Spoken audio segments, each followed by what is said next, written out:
Credit axis ग्रामीण, इस company में अभी हाल ही में काफी चर्चा में रहा और काफी यहाँ पे अच्छा मूवमेंट देखने को आपको मिलता है।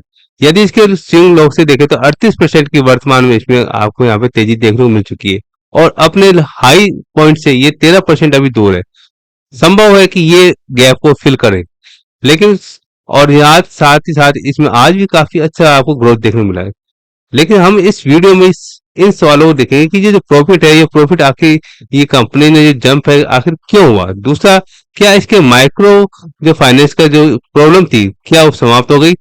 क्या एक शॉर्ट टर्म इन्वेस्टर को इसमें अभी एंट्री मारनी चाहिए, एक लॉन्ग टर्म इन्वेस्टर को क्या सोच के इसमें पोजीशन बनानी चाहिए, इन सभी सवालों के जवाब इस वीडियो में हम कवर करेंगे। नमस्कार, शेयर अंडर चैनल पर आपका स्वागत है। सबसे पहले हमें इस कंपनी के बिजनेस को समझना पड़ेगा। तो सबसे पहले देखिए कि ये जो कंपनी है यानी माइक्रो फाइनेंस का आपको काम करती है, विशेष रूप से ग्रामीण क्षेत्रों की जो महिलाएं या छोटे समूह है, उनको छोटे लोन प्रोवाइड करती है।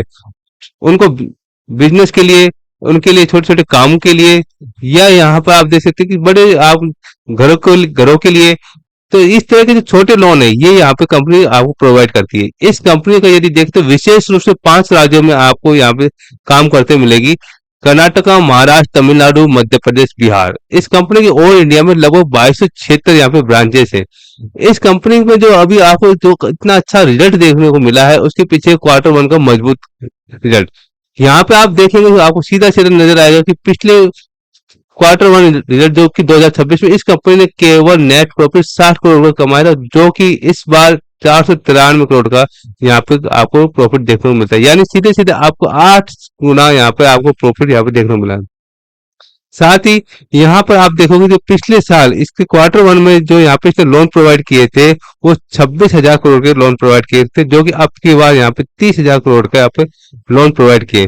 इन सभी से यहाँ पे काफी अच्छी इसके कंपनी के जो प्रॉफिट यहाँ पे बढ़ोतरी देखने को मिली है। साथ ही साथ इस कंपनी ने क्या किया है कि यहाँ पे इस बार इसने नए जो लोन है उनमें खराब लोनों की मात्रा को घटाया है। साथ ही साथ ये कंपनी ने पिछली बार 572 करोड़ रुपए प्रोविजन के लिए रखा था और अब की बार ये पैसा केवल 213 करोड़ है। इस चीज को समझिए कि कंपनी को दिमाग में ये रहता है कि कुछ पैसा ऐसा होगा, कुछ लोन ऐसा होगा जो नहीं आएगा। तो पिछली बार इसने ये लोन रखा था 572 करोड़ का, लेकिन अब की बार घट के 213 करोड़ हो गया, तो जिसका सीधा फायदा इसको इस क्वार्टर रिजल्ट में देखने को मिला है। साथ ही साथ कम क्रेडिट कॉस्ट, यानी इस कंपनी में यहाँ पर जो किस्तें हैं वो सही समय पर आ रही है। इस वजह से इसका क्रेडिट कॉस्ट 2 से 3% के आसपास ही रहा, जो कि इसके रेवेन्यू में, नेट प्रॉफिट में आपको सीधा दिखता है। अब कंपनी क्या हमेशा इस प्रकार से करती रहेगी? क्या कंपनी इस प्रकार से आपको बड़े प्रॉफिट दिखाएगी, नहीं दिखाएगी? वो सब चीजें के लिए कंपनी को अपने बिजनेस को थोड़ा और मॉडिफाई करना होगा, क्योंकि ये कंपनी ग्रामीण क्षेत्र के छोटे समूहों को लोन प्रोवाइड करती है। अब ऐसी स्थिति में इस कंपनी को इस छोटे समूह से यहाँ पे पर्सनल लोन की तरफ शिफ्ट होना पड़ेगा। यानी ऐसे समूह में व्यक्ति जो समय पे आपकी किस्तें चुकाते हैं उनको पर्सनल लोन देना होंगे। उनको यहाँ पे जो रियल जो कस्टमर है उनके साथ यहाँ पे और अच्छा तालमेल बिठाना पड़ेगा। और जब ये पर्सनल लोन बढ़ेंगे तो उनको इस प्रकार के बिजनेस लोन और हाउसिंग लोन जो कि एक बड़े लोन में आते हैं, वहां पर इसको अपना बिजनेस कन्वर्ट करना पड़ेगा। वर्तमान में इसका इस प्रकार का बिजनेस टोटल बिजनेस का 20.6% है। काफी अच्छी बातें तो होली, लेकिन साथ साथ इस कंपनी के साथ कुछ समस्या भी है। तो यहाँ पे पॉजिटिव और नेगेटिव दोनों ही पॉइंट आपको देखने को मिलेगा। पॉजिटिव पॉइंट ये है कि इस कंपनी का जो लोन बुक है वो काफी बड़ा हो चुका है, लगभग 16% से ज्यादा हो चुका है। लोन वितरण भी बहुत अच्छा बढ़ा है, किस्तों की वसूली भी सुधरी। इसकी वजह से इसका जो नेट प्रॉफिट है आपको 7 से 8 गुना यहाँ पर आपको देखने को मिलता है। लेकिन साथ साथ इसमें कुछ कमियां है, जैसे इसकी पिछले क्वार्टर में इसकी ग्राहकों की संख्या कम हुई है और साथ ही साथ जो लोन वितरण है वो भी यहाँ पे कम हुआ है। अब देखेंगे इस कंपनी के साथ क्या रिस्क है। तो सबसे बड़ा रिस्क है पुराने खराब लोन। इस कंपनी ने जो भी प्रॉफिट दिखाया है, जो पिछला जो खराब लोन था उसमें लगभग इसने 350 करोड़ रुपए का खराब लोन था, वो इसने इसमें से हटा दिया है। तो यहाँ पे आपको जो मैसिव जंप है उसमें से इसको हटा दिया तो आपको बड़े आपको प्रॉफिट दिखता है।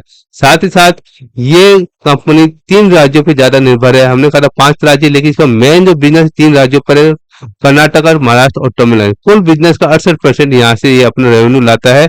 अगर इन तीन राज्यों में किसी प्रकार की समस्या आती है तो इसके प्रॉफिट पर आपको सीधा असर देखने को मिलता है।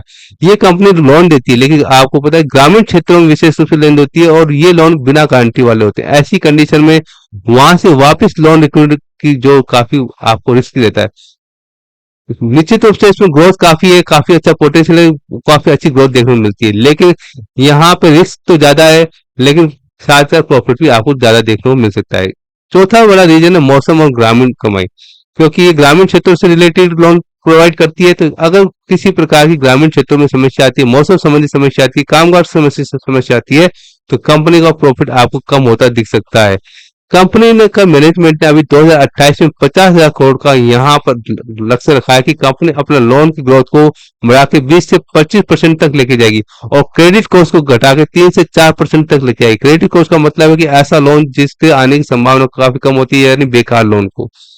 साथ ही साथ हम देखेंगे कि इस कंपनी में कि एक शॉर्ट टर्म इन्वेस्टर को और लॉन्ग टर्म इन्वेस्टर को क्या करना चाहिए। तो शॉर्ट टर्म इन्वेस्टर को तो बहती गंगा में एक बार हाथ धो लेना चाहिए, क्योंकि रिजल्ट काफी अच्छा आया, हैवी वॉल्यूम भी आपको देखने को मिल रहा है। लेकिन एक आपको ध्यान रखना पड़ेगा कि कंपनी का जो प्राइस है वो अपने हाइक से केवल 13% ही दूर रहती है। यहाँ पर आपको प्रॉफिट बुकिंग भी देखने को मिल सकती है।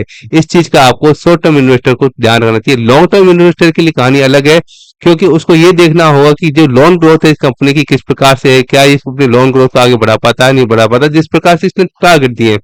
लेकिन खराब लोन है, क्या इसकी रिकवरी है वो कंपनी कर पाती है, नहीं कर पाती, कि उसमें कितना सुधार होता है, कितने नए कस्टमर को जोड़ती है, और ये छोटे लोन से ये कंपनी बड़े लोन की तरफ कितनी शिफ्ट होती है, क्योंकि अभी इसका बड़े लोन का केवल 20% ही अपने यहाँ पे हिस्सेदारी है। तो सामान्यतः इस प्रकार के कंक्लूजन पर हम पहुंचते हैं कि आप इसको पूरी तरह से कंपनी के क्वार्टर्स को देखिए, कंपनी के बिजनेस को देखकर आप इसमें इन्वेस्ट कीजिए। इस प्रकार के रिसर्च बेस्ड एनालिसिस के लिए इस चैनल को सब्सक्राइब कीजिए, लाइक कीजिए। धन्यवाद।